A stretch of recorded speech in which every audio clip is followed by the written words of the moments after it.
meados de 1959, no auge da construção de Brasília, o saudoso artista gráfico americano Eugene Feldman visitou o nosso país e deteve-se alguns dias percorrendo as obras da nova capital. Com sua câmera de amador, fixou de forma até agora inédita a figura do candango, gravando também a sua voz e os sons ambientes. Recuperados depois de quase 20 anos, as suas imagens e gravações serviram de base a este testemunho sobre os primeiros tempos de Brasília.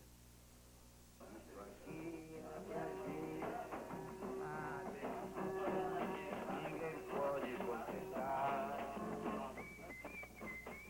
um Brasil que é feliz e vive sempre a cantar. É um conforto moral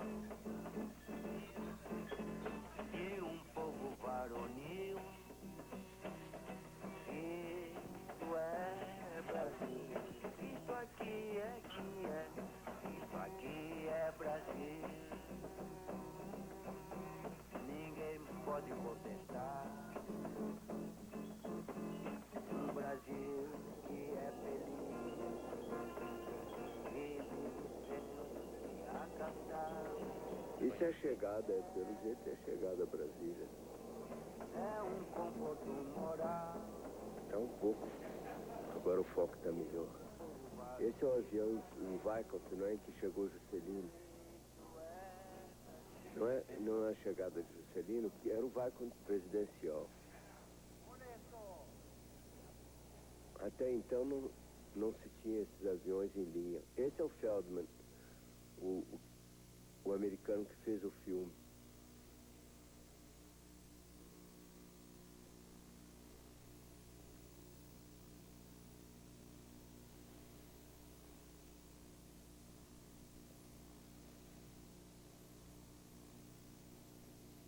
É Juscelino, Israel Pinheiro. Israel Pinheiro foi o braço forte de Juscelino na construção de Brasília. Pompeu, não é? Pompeu de Souza, ao lado de Juscelino. Juscelino sempre tomava o helicóptero e ia ver obras diretamente ou ia pro Alvorada. Aquilo era um sufoco muito grande, a gente passava dia e noite trabalhando com a preocupação dos prazos e naturalmente contagiados pelo entusiasmo que Juscelino irradiava um entusiasmo muito grande, porque fazer essa cidade aqui parecia um ato de completa insensatez. Arthur Lisse Pontual e Luiz Magalhães. Do outro lado também nós trabalhamos com Oscar Niemeyer. Oscar Niemeyer é um otimista, ele um homem com uma fé muito grande no trabalho. O que a gente sentia mais era a presença do pó, os candangos, os construtores de Brasília.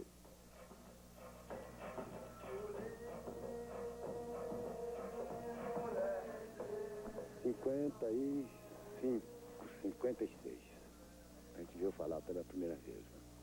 Que estavam construindo a capital nova, né? No Planalto.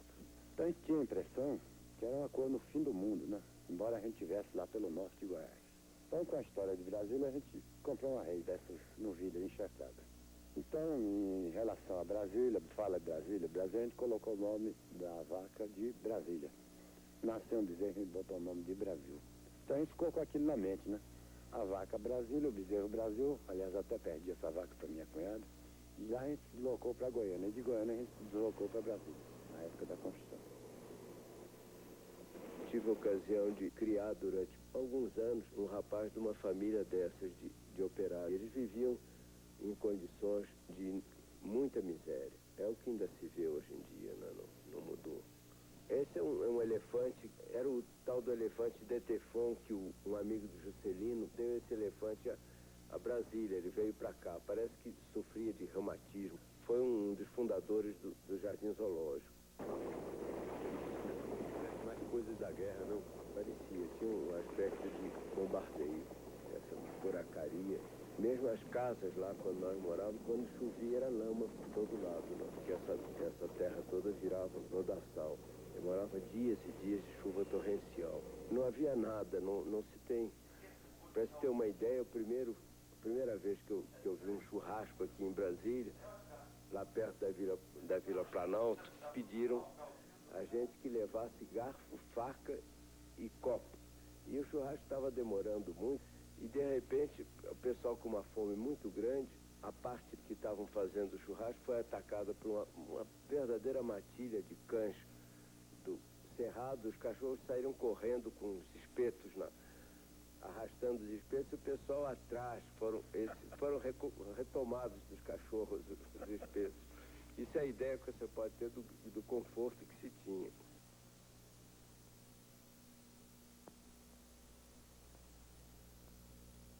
A história da carne é o seguinte: as companhias como a Rabelo, Companhia Americana e as demais firmas que construíram aí, adquiriam a carne. A carne melhor eles consumiam dentro da cantina, mas a carne de terceira e de segunda era jogada fora. Então eles levavam lá pro rumo da Vila Maurício para jogar lá para os urubus comer. Mas em vez dos urubus comer, juntava centenas de pessoas. Assim que os caminhões chegavam para jogar a carne, o pessoal apanhava a carne e carregava para suas barracas da Vila Maurício. Iam aproveitar aquilo para alimentação. Dava a impressão de ser pobreza, né? A gente olhando assim percebia, né? Embora houvesse muito trabalho em Brasília, mas havia gente que tinha 4, 5, 6, 8, 10 filhos ali. Então apanhava essa carne para comer, né? Acidentes aconteciam, sabe? Parece que foram em muito menor número do que era previsto, né? Por cálculo desse tipo de construção. Porque o pessoal não obedecia à segurança recomendada, não se amarravam em cintos, nem usavam capacetes, às vezes. Essa maneira brasileira um pouco de improvisar, né? Mas mesmo assim houve bastante menos acidentes do que era de esperar. Porém não havia assistência social, não havia remédio, não havia médico, não havia só um hospital velho do EPI. Acontecia muito desastre de cair de cima do andame dessas construções, dessa estrutura metálica. Quase 3 por 2 estava caindo o operário, morrendo. E aquilo desaparecia mesmo. É imediato, não é porque iam prestar socorro, mas aquele cadáver no dia seguinte era desaparecido, para não haver comentário, para poder os operários prosseguir na obra, né? Se houvesse comentário, morreu fulano, morreu ciclano, havia o desame na obra, né? Então aquilo era desaparecido imediatamente. Assim que caiu uma pessoa de cima, era morto, era carregado o cadáver e prosseguiu o serviço em ritmo acelerado, né? Brasília era para ir e ir mesmo, de qualquer maneira. Então, centenas de vidas foram assim, perdidas em trabalho, né? Uns indenizados e outros não. Acho que 90% dessas pessoas, os familiares não receberam indenização, não. Dava para os homens desaparecidos. Isso é interessante, né? O cearense trabalhando na construção de Brasília. Então resolve escrever uma carta ao Ceará, né? Comunicando os pais, como é que estava em Brasília e tudo. Então ele escreve: meu pai, aqui estou em Brasília trabalhando, ganhando bem. Vou satisfeito aqui com as condições de trabalho. Fiz um barraco de 200 sacos de cimento. O pai recebe a carta no Ceará, então disse: meu filho está rico. Fez um barraco de 200 sacos de cimento e se deslocou do Ceará por conta própria e veio cá. Quando chegou, ele estava na favela do IAPI, que o IAPI tinha uma favela antigamente aqui, tratava a favela do IAPI. Tinha realmente 200 sacos de cimento, mas era a coberta do barraco do rapaz. Sacos vazios, não saco de cimento que tivesse levantado a obra. Aí o velho teve uma tristeza, uma decepção, pensando que o filho estava rico, por julgar que ele tivesse construído com 200 sacos de cimento uma construção grande. Esse é o carro. On the press. Yes. All the way around. Yes. On the ceiling be the same material. Probably we can use another color. Yeah. Like brown, no? Yeah. Ali sou eu, aquele pessoal ali é o pessoal do escritório. Ali no, estão aparecendo, ó, apareceram Niemeyer e a Luiz Magalhães. Passava ligeiramente nas obras, né? Doutor Oscar Niemeyer, andar de jipe. Ele é uma pessoa assim, bem fechado, né? Porém educado, né? Às vezes falava assim com mestre de obra, mesmo com pedreiros, assim, a gente observava. O Pau de Arara fazia aquele livrinho, composição nordestina, sobre aquelas histórias que se aconteceram, né? Então, fazia esse folheto e vendia nas obras. E os candangos, na hora de descanso, assim, gostavam demais, tá vendo? Aquele livrinho de Maria Bonita, de Lampião, aquela coisa toda, né? E ele continua aqui em Brasília com essa, provisando esse livrinho e vendendo por aí. É um dos pioneiros de Brasília, é o pau de arara. Por ele ter vindo um pau de arara para Brasília, no início da construção. Esses eram os Lacerdinhas, pegaram esse apelido porque Carlos Lacerda era um opositor violento da Constituição de Brasília.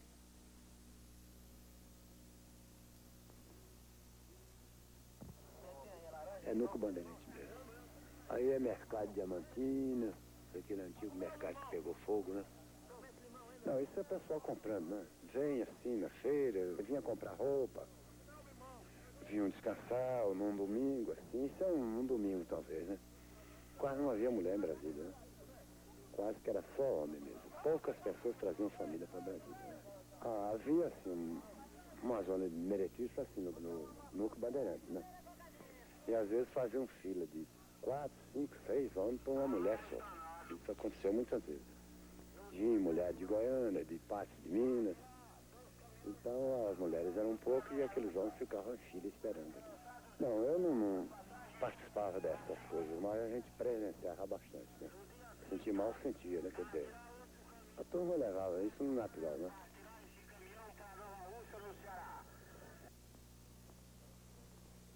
O Oscar, de fato, gosta muito de tocar violão e muitas vezes ficava tocando violão com outro amigo nosso, era o Sabino Barroso, arquiteto. Ele trabalha no metrô no Rio de Janeiro.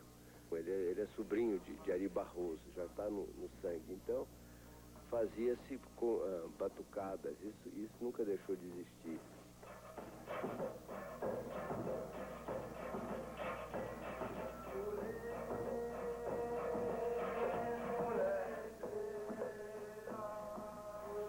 Feldman fixou-se muito na imagem dos trabalhadores, né?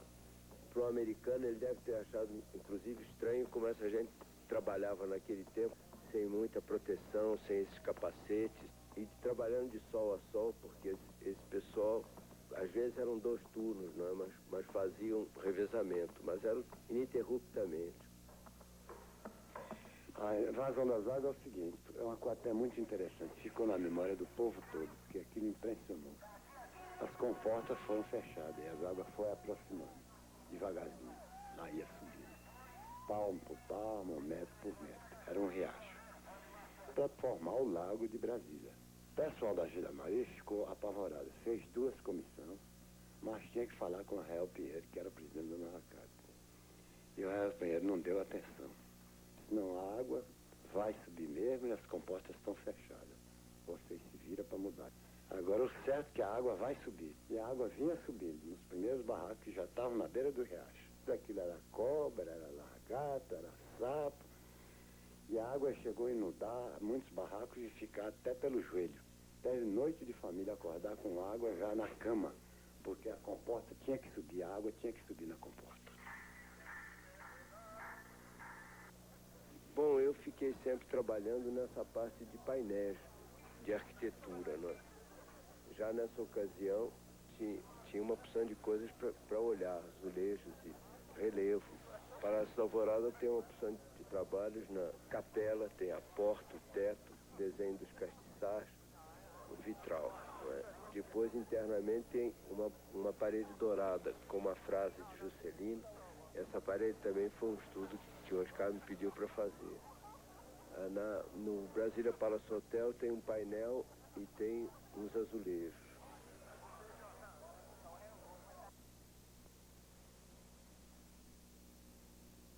Luiz Persigini, agricultor, 63 anos de idade, estou em Brasília desde 58, 4 filhas, mulheres, 2 homens, iniciei na Nova Cap. Da Nova Cap fui para o campo e vivo de agricultura. Há anos que dedico a esse tipo de trabalho. Aqui a gente sofreu muito. Aqui a gente sofreu fome e minha mulher, se é preta, ficar branca. De tanta fome em Brasília também. Foi como a gente adquiriu uma mancha no pulmão, mas se restabeleceu. Mas como tudo no mundo passa, né? A gente passou essa fase difícil. E passou outras fases mais difíceis, que chama assim, perseguição, né? Brasília ofereceu até muitas vantagens para alguns, mas para outros não. O operário sempre é operário. Bastante sacrificado, né? Porque o operário trabalhava, né? Estava numa construção. Poeira, pó, na hora de comer, ia para as cantinas, a regularidade nas cantinas, alimentação boa, outra hora ruim, greve, por questão de alimentação, principalmente na Pacheco Fernando Dantas, onde houve a chacina. Pode falar, né? Deve falar ou não? Perfeito. Teve uma chacina na Pacheco Fernando Dantas por questão de alimentação mesmo. Então, era dura. Qualquer reclamação, a GEB estava tomando posição. Qualquer alteração em cantina, qualquer alteração que houvesse em alojamento, era convocada a GEB imediato. Isso era a ordem mesmo do presidente da Nova Casa, Dr. Israel Pinheiro. Houve o comentário, inclusive há algum em Brasília ainda com o braço amputado. A reclamação partiu na cantina. Alimentação má e falta d'água. Então os operários reclamaram e houve uma subordinação dentro da cantina. Tentaram quebrar. E eles convocaram a GEB. E a GEB veio imediato. Quer dizer, decorreu mais ou menos uma hora e meia, quando foi aproximando a noite, 8h30, 9 horas, a GEB veio. Não deu o menor aviso e começou a metralhar o acampamento em geral. Os que saíram correndo eram metralhados ou atirados de revólver. Os que não fugiram foram baleados. Os que foram baleados e mortos foram imediatamente juntados pelos caminhões. Segundo o comentário, não se pode nem dizer, mas tem que saber que é uma verdade, abriu vala enterrada imediato para não haver vestígio de nada. Valas com trator enterraram os mortos. E vivos também, semi-mortos. Os que não fugiram, alguns desertaram e nem voltaram até hoje em Brasília. Foi uma chacina tremenda. Um dos cabos que participou da chacina, paranaense, vivia em Taguatinga. No início de Taguatinga tinha apenas 40 casas. Esse cabo estava traumatizado e meio doido. Tinha participado da chacina. Eu conheci pessoalmente, minha esposa conheceu também. Não se sabe o paradeiro dele até agora. Ficou assim, alienado da cabeça. Não dormia à noite, gritava, tinha delírio assim. A sogra junto com ele, a esposa. Era um homem completamente nervoso.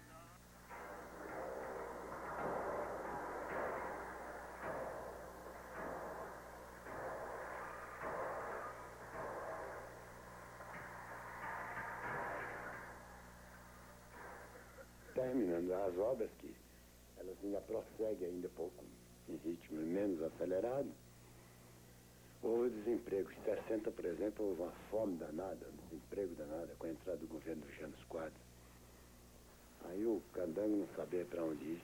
Um pegava um taquinho de terra, outro tocava para o Nordeste, outro serviço social dava passagem, outro a polícia dava passagem, e só se via gente desajustada com fome, pelas rodoviárias, para todo canto. Dentro de poucos tempos regressavam, porque a situação no Nordeste também não era boa, né? Então tinha que voltar para Brasília à procura de trabalho. Não tem canto que o homem corra para descer. Cada vez é pior, né? Sai da Nova Capa sem receber um mês de salário, demitido pelo senhor excelentíssimo presidente da República, Humberto de Alencar Castelo Branco. Um dia depois da Revolução, 18 pessoas, Geraldo Campos, o doutor Amaury de Amelha, Luiz Perseguino, terceiro nome, cantor da Revolução. Demitido com 4 filhas menores e 2 meninos menores. Atribuo isso a gente ter participado do Sindicato da Construção Civil, que eles marcavam bastante, ter participado também de ocupação das terras vagas que existiam no Distrito Federal. No governo do Jânio Quadros, havia muita fome e muita miséria. O pessoal da construção civil e o desemprego grande se viu forçado a cada um apanhar um pedaço de terra nas proximidades de Taquara, Piripipau, que onde houvesse terra, que era considerado do distrito, foram ocupando aquelas terras para trabalhar em agricultura. E todas as pessoas que foram ocupando a terra, o governo ou as autoridades ficaram marcando, acharam que eram invasores de terra. Você tinha consciência de que estava participando de um grande acontecimento construindo Brasília? Como é que você se sentia, você e os seus companheiros? A gente percebia que estava ajudando a fazer alguma coisa, né? Embora era ganhando para sobreviver, mais percebia que estava fazendo alguma coisa, ajudando a construir uma nova capital, né? E achava que um dia essas pessoas que se diziam candango e que eram os pioneiros, poderia no futuro o governo... o que a gente esperava do governo, os candangos em geral, era uma grande esperança, que terminada a construção, inaugurada, a gente teria o lote, teria uma construção, teria uma remuneração melhor e um certo apoio do governo, porque a gente ajudou realmente a construir a capital, né? Mas aconteceu ao contrário, o candango ficou relegado assim, ao esquecimento. As obras que a gente às vezes ajudou a construir, a gente não pode passar nem perto. Se passar conforme, ela vai até preso. Isso é a coisa certa. É um conforto moral e um povo varonil. Isso é Brasil. Isso aqui é que é. Isso aqui é Brasil. Ninguém pode contestar. Um Brasil que é...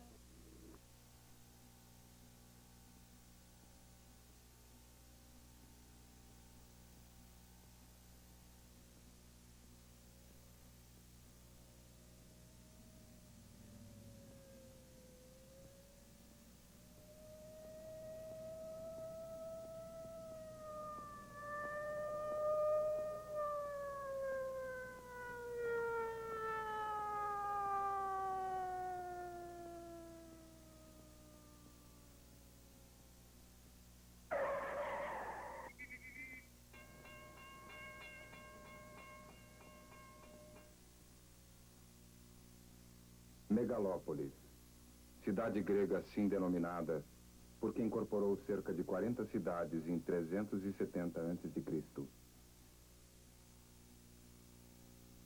A Roma Imperial também foi assim chamada pelo domínio que exerceu sobre o mundo antigo.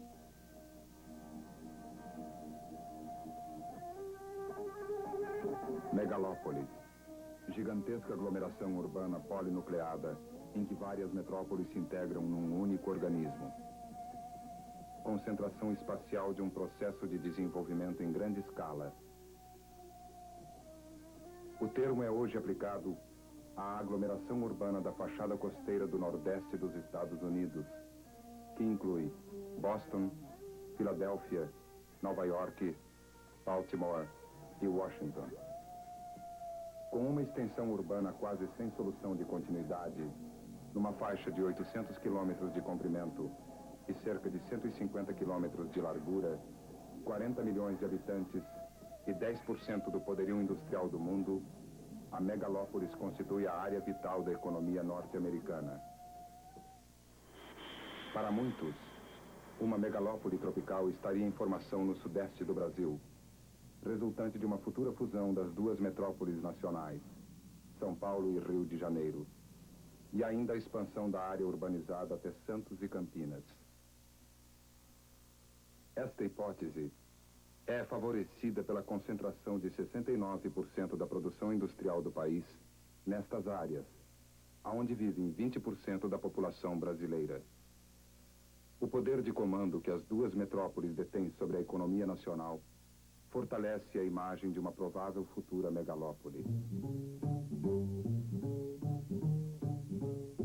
A vigorosa expansão de São Paulo, cuja área metropolitana incorpora hoje mais de 30 municípios, aliada à expansão do Grande Rio, que se estende pelos municípios do estado do Rio, em torno da Guanabara e Niterói, impulsiona o corredor de desenvolvimento no Vale do Paraíba, principal eixo de circulação entre as duas cidades. Por aí avança a influência de ambas. Volta Redonda e Barra Mansa já são uma mesma continuidade urbana. No entanto, não se pode afirmar que exista uma megalópole em formação no Brasil, mas sim um extraordinário crescimento metropolitano. De 1950 a 1970, a população do Grande São Paulo cresceu 3 vezes e a do Grande Rio 2. Mantendo-se ao ritmo de crescimento, em 1984, o Grande São Paulo será a metrópole mais populosa do mundo.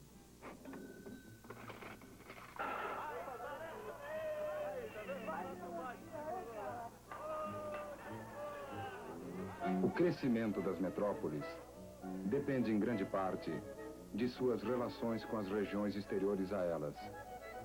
Para atender às necessidades de um mercado de grande capacidade de consumo, as cidades estimulam e organizam a produção na periferia, bem como os fluxos que para ela convergem para supri-las em alimentos, matérias-primas e mão de obra.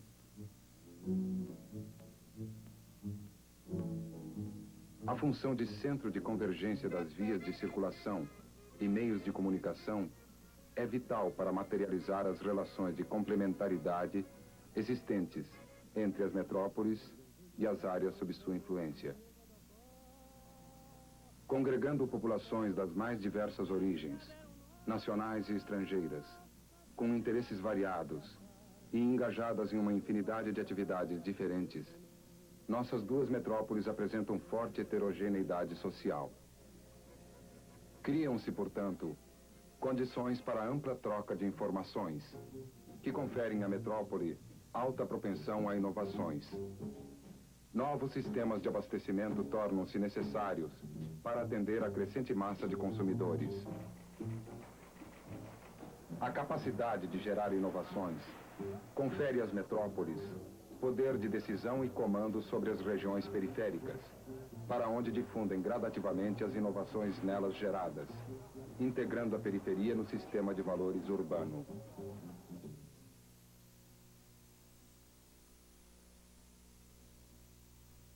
A magnitude da concentração do desenvolvimento corresponde à magnitude dos problemas que as aglomerações urbanas impõem aos homens.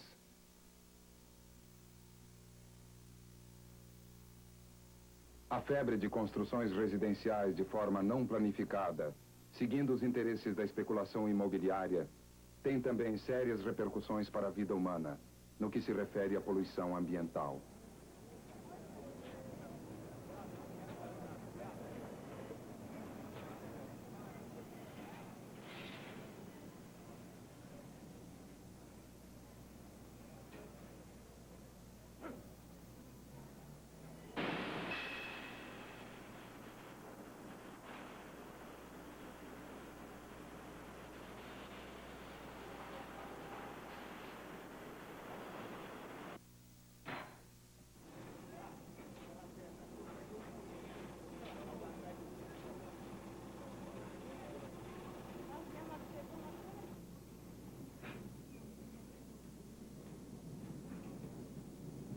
A concentração do gênero de vida urbana exige uma intensa circulação, que obedece a um ritmo regular no tempo e no espaço.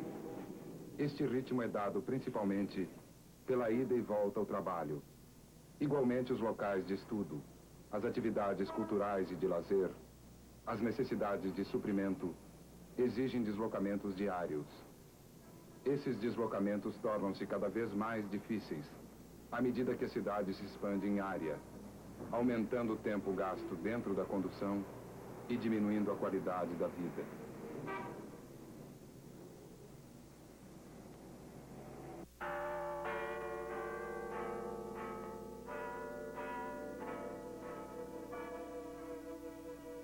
Como vai você? A eliminação progressiva do verde, roubando ao homem o contato com a natureza, a rápida e desordenada expansão urbana, onerando em demasia a instalação de serviços básicos para o atendimento da população, entre outras razões, levaram o governo federal à criação das áreas metropolitanas.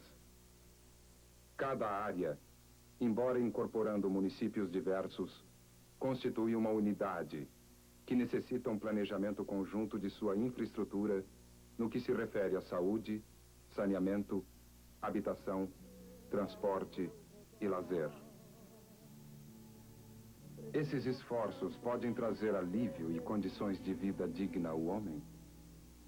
Ou quem sabe o necessário é planejar a descentralização e dar vez também ao crescimento de outras cidades?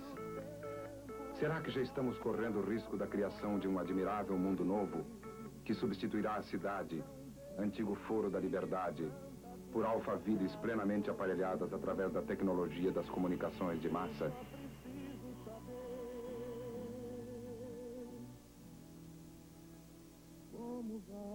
Ou será que já temos as condições e a capacidade de assumir um projeto mais feliz para a humanidade?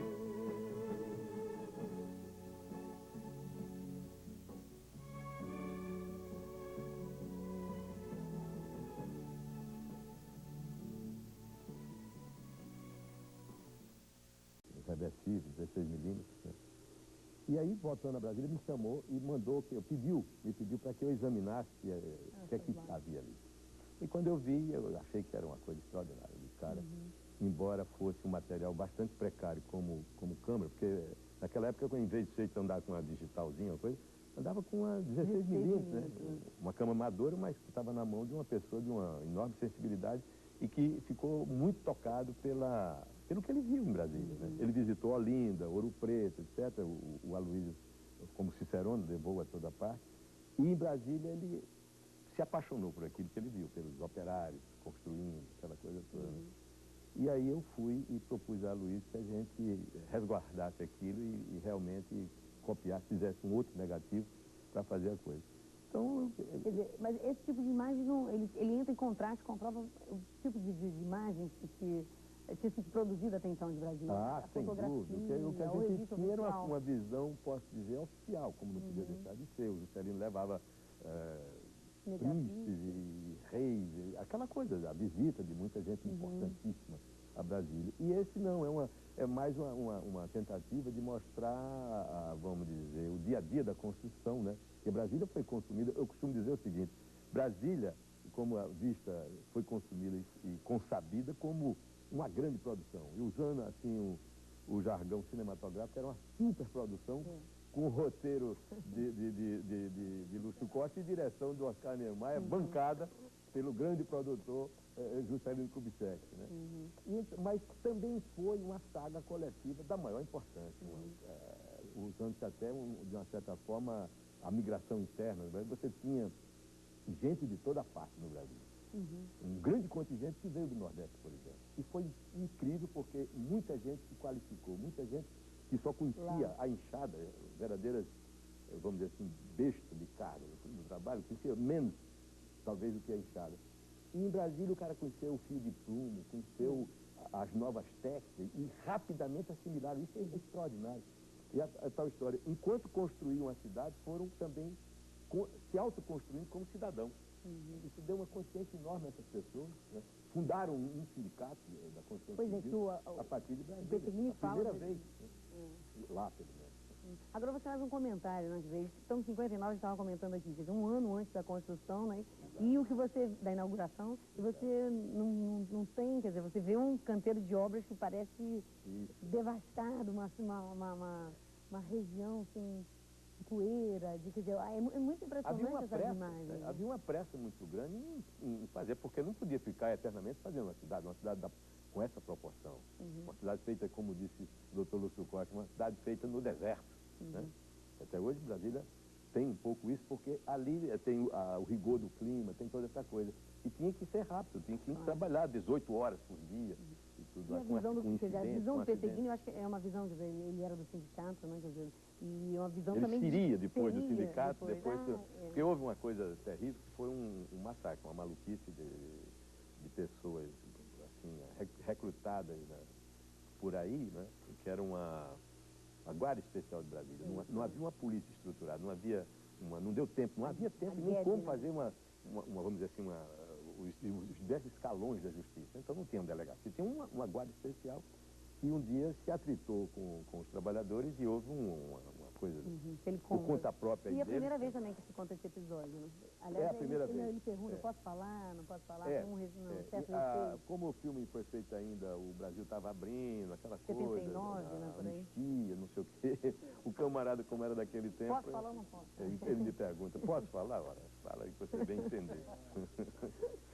Bom, Vladimir, a gente vai continuar a nossa conversa daqui a pouco no debate de hoje, mas depois do intervalo a gente vai ver o segundo curta do programa, que é o curta do Leon Risman, Megalópole. Até mais. pela forma do que pelo próprio tema que ele trata, que é uma preocupação com o impacto da urbanização acelerada e descontrolada no meio ambiente e na vida das grandes cidades.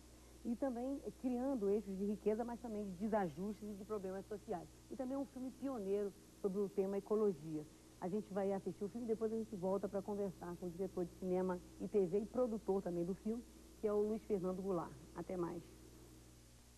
A gente acabou de assistir o curta Megalópolis, do Leon Risman, e agora a gente vai conversar com o diretor de cinema e TV e produtor do filme, que é o Luiz Fernando Goulart. Bom, Luiz Fernando, eu queria que você colocasse um pouquinho, falasse um pouquinho do contexto em que esse curta foi feito, né? Era uma encomenda, você trabalhou em outros filmes desse período, fez muito... Esse curta, ele tem uma característica até legal dentro da história do cinema, um pouco da história de todos nós, é que ele foi uma época do início do governo Geisel, uma época que o Departamento do Filme Educativo da Embrafilme, na época eu acho que ainda era INC, Instituto Nacional do Cinema, estava muito ativo.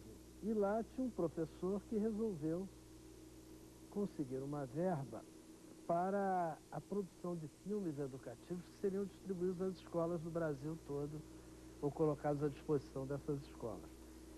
E isso foi feito, ele conseguiu essa verba e houve uma primeira concorrência, se não me engano, de 12 filmes, onde os temas foram dados. E eu acho que o que é interessante é que a reação política, principalmente dos cineastas de esquerda, dos quais eu me incluo, à época, foi muito radical de não faremos nada. Não participar da... E eu me lembro de uma conversa minha com o Leon, e eu estava meio assim, sendo levado, eu estava com uma empresa recém-feita, financiada por um grupo industrial do Rio muito forte, o grupo Paulo Ferraz, uma empresa que tinha um equipamento maravilhoso, as câmeras que filmaram o Megalópolis estavam estreando nesse filme, tinham recém-chegados. Vocês devem ter notado, o espectador notou, um momento que tem o mercado de São Paulo com a câmera parada. Hoje isso é feito muito facilmente, mas na época isso era muito difícil. E nós importamos um equipamento para fazer aquilo. E logo depois repetimos nas chaminés de Copacabana. Quer dizer, eu tinha toda uma estrutura para fazer, mas tinha dificuldade política, ideológica. Por ter uma encomenda do governo. Por ter uma encomenda do governo.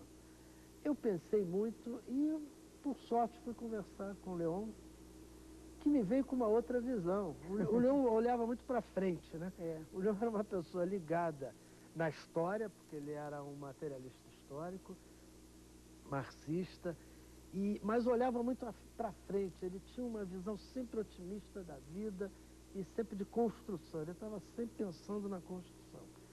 E ele me disse, olha, o governo Geisel, isso é um erro nosso estarmos contra o governo Geisel, porque o governo Geisel vai mudar esse país, é ele que vai permitir que se abra. Isso aí já é o início disso tudo. Já estão nos permitindo, porque eles podiam chamar as pessoas que lhes interessavam e entregar os filmes. Já estão permitindo que se entre em concorrência. Eu sou totalmente a favor, e vou até, eu me lembro que ele me falou, eu tenho um filme Paralisado, que era um filme sobre analfabetismo que ele fez no tempo do CPC. E eu já estou pensando em voltar a esse Agora, quer dizer, mesmo o tema é uma novidade, né? Quer dizer, essa questão, por outro lado, analisar os problemas da urbanização, eu descobri, da ecologia. Entre os temas que eu concorri, que ganhei, a concorrência, que a minha firma ganhou, só o Leon sabia o que era ecologia. Então ele falou, deixa esse comigo, porque eu acabei de ler alguma coisa sobre ecologia. 73, não sabia tanto. E Megalópolis ele já tinha... Era fácil ver a palavra grega do que se tratava e era fácil perceber, mas também não era um assunto discutido, não. Então eu falei, então você fica com esses dois, eu fico com Agora é curioso, ele faz algumas projeções, né? Talvez São Paulo viesse em 84 a ser a cidade mais populosa. É curioso a gente pensar hoje no censo de 2002, quer dizer, as previsões não aconteceram, mas o tema... O Leon era muito científico, né? Tudo dele ele estudou muito, ele leu alguma coisa e concluiu aquilo com toda certeza. Mas esses filmes foram feitos, o Megalópolis foi feito dentro desse contexto. porque era uma situação histórica muito específica. E era um momento que o Brasil estava se urbanizando, efetivamente. Quer dizer, se hoje o censo diz que 80% do Brasil, né, quer dizer, é urbano, ali isso ainda tinha, né, quer dizer, ainda estava, essa urbanização estava se acelerando. Ali já estava bem urbanizado. Bem urbanizado, Ali, é 73, é. 73, a urbanização já está com problemas. Já era uma coisa definitiva. Não tinha o problema da violência como nós temos hoje. Mas já existia. Era uma coisa que veio a se agravar. Quer dizer, há os problemas ambientais, ecológicos, mas você ainda acrescentou, nós podemos dizer que houve acréscimos assim, para o pior. É causa do outro, né? Tudo vem junto. Bom, Luiz Fernando, a gente vai continuar com a nossa conversa daqui a pouquinho, no nosso debate de hoje, com a presença do Luiz Fernando Goulart, do Vladimir Carvalho e da nossa convidada de hoje, que é a Maria Elisa Costa, que é arquiteta e filha do Lúcio Costa. Até mais.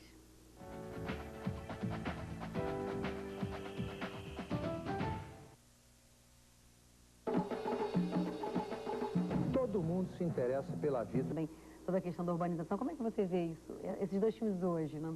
Na década de 80. Eu achei uma ótima ideia você juntarem os dois. Sabe por quê? Porque a coisa da megalópolis, com aquele raciocínio 2, 2 são 4, né? Que o Feldman é tipo preciso. À medida que eu ia vendo o filme, me aumentava uma roxa saudade do sertão, entendeu? Porque a impressão que a gente tem quando vê assim, que a gente não se dá conta no dia a dia, né? É que essa coisa, essa obsessão pela coisa urbana, rápida, eficiente, não sei o que mais, é uma doença. Sabe, cidade grande é ótimo, eu sou uma pessoa de cidade grande, mas nesse nível é ruim. E Brasília não é receita de nada. Brasília foi um projeto urbano, não um plano, que o meu pai fez absolutamente sozinho no terraço da casa dele, entendeu? O Guimarães trabalhava com ele só pelo jornal, que ele já ganhou concurso, e que visava uma intenção absolutamente precisa. O Juscelino queria mudar a capital em 3 anos. E aí, esse filme, que ele maravilhoso, com aquela câmera na mão, jamais você podia mostrar a construção de Brasília num carrinho baratinho, sabe? Tinha que ser aquilo. E colorido, com aquela cor perfeita, é de uma atualidade incrível. Eu vi aquilo ao vivo, de modo que eu juro que era assim. Quer dizer, é muito curioso que que a gente estava falando, a utopia, o sonho de Brasília, ao mesmo tempo ele já aponta para todos os problemas que vão aparecer no Megalópolis. Então, eu queria que vocês comentassem um pouco essa relação, né? Quer dizer, você estava falando antes, né? Que realmente Brasília é a capital do Brasil, né? Porque, quer dizer, veio com utopia, o sonho, é uma coisa mas que os meu problemas pai dizia todos muito. Brasília juntos, não é a capital da Suécia, Brasília é a capital do Brasil. Então, Brasília, que é uma camaleoa, né? Quer dizer, no tempo do Juscelino, você associava a imagem de Brasília à democracia e à liberdade. No tempo da ditadura, você associava a imagem. No tempo da corrupção, você associa a corrupção. Enfim, sabe? Mas a imagem de Brasília vai a coisa extraordinária é que Brasília, como cidade, existe. Tem identidade própria. Não quer remedar ninguém. Pergunta para o Vladimir. Mas, Vladimir, tem uma hora que você pergunta pro Perseguini, quer dizer, o negócio do sonho, né? Mas as pessoas estavam construindo Brasília, elas tinham a consciência de que estavam participando de algo monumental. E eles dizem, não, as pessoas têm, quer dizer, mas eles dizem um pouco, nós estamos mais preocupados com a sobrevivência. Quer dizer, tem uma relação entre, né, sei lá, a utopia também das elites e do Juscelino, de todos que participaram da construção, do Lúcio Costa, e essa relação mais, digamos, de sobrevivência. Como é que vocês veem isso? Não sei. Tem uma hora lá que revendo o filme agora, tem uma hora lá que tem uma frase solta do Perseguini, do Luiz Perseguini, que ele fala assim, quem sabe, é uma esperança, quem sabe a gente ia ganhar isso, ganhar um lote. E eu me lembro que a coisa assim do Dr. Lúcio Costa, né, que não tinha pensado assim cientificamente, ele estava era também uma coisa assim de uma... experimental, né? Lindo, como a Maria 2, 2 são 5. E ele, há alguma coisa assim como um prognóstico de que Brasília, no ano 2000, teria 500 mil habitantes. Né? E aí a gente estava falando de megalópolis aqui. Brasília dobrou, quer dizer, dobrou, já ultrapassou os 2 milhões. Outro dia li uma estatística, 2 milhões e quase 50 mil. Quer dizer, uma loucura. Eu queria que vocês comentassem um pouco também, a Maria Elisa também, quer dizer, essa visão conflitante, né, digamos assim, desse, de novo, voltando, o sonho com isso que o Vladimir mostrou pela primeira vez através dessas imagens do Feldman, quer dizer, que essa questão do, quer dizer, a utopia um pouco como ela dizia, Brasília é a capital do Brasil, virou uma cidade com todos os problemas de qualquer grande capital, como Rio, São Paulo, né, quer dizer, a questão da pobreza, do desajuste, né, quer dizer, isso fica no ela nasceu já com o pecado, o chamado pecado original, que é a marca do Brasil. Ela é ao mesmo tempo diferente e igual ao Brasil. Não podia, como a Maria Elisa disse. Ela não teria vingado se não fosse diferente e igual ao mesmo tempo. Quer dizer, você entende? Quer dizer, é uma coisa, eu acho que o Brasil ainda não percebeu o que nós fizemos. Não, é interessante que, quer dizer, não na verdade é um o Brasil deporte, não se deu conta ainda. Não, mas é curiosa, eu acho que essa visão do Feldman que vem de fora, né, que é de um espanto. Peraí, como é que isso aqui vai virar uma capital do nada, do zero? Isso que eu acho que é espantoso. Quando eu estava vendo o curto, eu estava tentando entender, com as imagens do Feldman, qual o pensamento. Porque ele foi lá e fez uma reportagem. Dele, gravou uma né? reportagem. O que ele trazia por trás ao ver aquilo, né? E eu cheguei à conclusão que ele devia estar estupefato com tudo que ele via, pelo movimento que passava uma coisa, ele procura aquela coisa. Que eu acho? Ele não sabe aonde para o olhar, né? Ele estava diante de um universo totalmente absurdo para ele, com a cabeça americana dele, né? Onde as cidades já estavam todas construidinhas. É como se ele encontrasse de novo um faroeste. Pois aquela coisa exatamente. do oeste americano Ele que foi feito diante assim. de um oeste tropical, né? E tem uma outra coisa que eu acho exemplar. Uma parte das estruturas metálicas daqueles ministérios veio de fora, porque Volta Redonda não deu conta. Então tinha um americano que tinha que botar lá uma engenhoca lá em cima. Aí o americano faltava um equipamento qualquer, disse, desculpe, mas não posso porque falta equipamento. Chamaram o Candão resolveu. Sim, esse é o Brasil, entendeu? As pessoas têm que acordar para a qualidade brasileira. Chega da gente falar só de coisa errada. A gente tem que resgatar o Brasil do bem. É isso que a gente estava dizendo. Você achar que em um ano aquela cidade foi construída é um escândalo, é uma coisa inaudita, ninguém seria capaz. E a gente não sabe dar valor. A gente ainda é colonizado. A gente não sabe dar valor aos próprios valores. A gente pede desculpa porque deu certo. Vladimir, não sei se você viu, mais tarde o Jean-Claude Bernadette, junto com o Joaquim Pedro, faz um filme chamado Brasília, Contradições de uma Cidade Nova, que acho que foi proibido, ninguém viu esse filme. Né? Patrocinado pela Olivetti. É isso. Um pouco ele aponta para essa ideia, né? Um pouco também. Tem uma coisa curiosíssima, eu achei na papelada do meu pai, no acervo, tem um bilhetinho dele para o Joaquim, um rascunho manuscrito. Joaquim Pedro, e ele diz assim, você devia mudar o nome do seu filme para Contradições de um País em Desenvolvimento. Isso resume Isso resume tudo. Genial. Um manuscritinho, assim, um bilhetinho, um rascunho de um bilhete. Eu achei esse filme acaba com um caminhão cheio de eletrodomésticos na periferia, era um pouco a ideia da sociedade de consumo, na periferia. Um filme igualando tudo. Exatamente. É interessante o filme. Eu nunca vi. Bom, esse filme foi proibido, né? Eu nunca vi, mas eu me lembro do Joaquim fazendo. Parece que passou no Curta Brasil, o nosso diretor está dizendo. Ele na época, não é que ele foi proibido.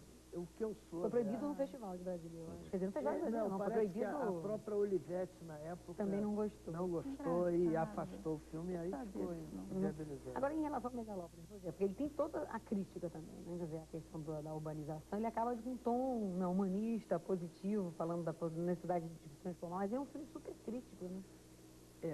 Acontece o seguinte, tudo foi negociado exaustivamente, porque primeiro a entrada do Leon no projeto, ela foi colocada sob suspeita, né? Imagina, quando eu disse que eu tinha chamado o Leon, foi engraçado que ninguém disse não pode.